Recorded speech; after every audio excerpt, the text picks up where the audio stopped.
The crosscut function is very handy in that it delivers a nice straight cut across the media. The way this works is, first press the crosscut button. The display will show a couple of options.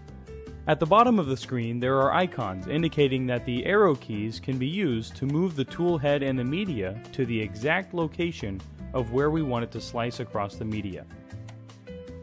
At this point we can either press the 1 key to perform the crosscut, or press the 2 key to cancel the crosscut.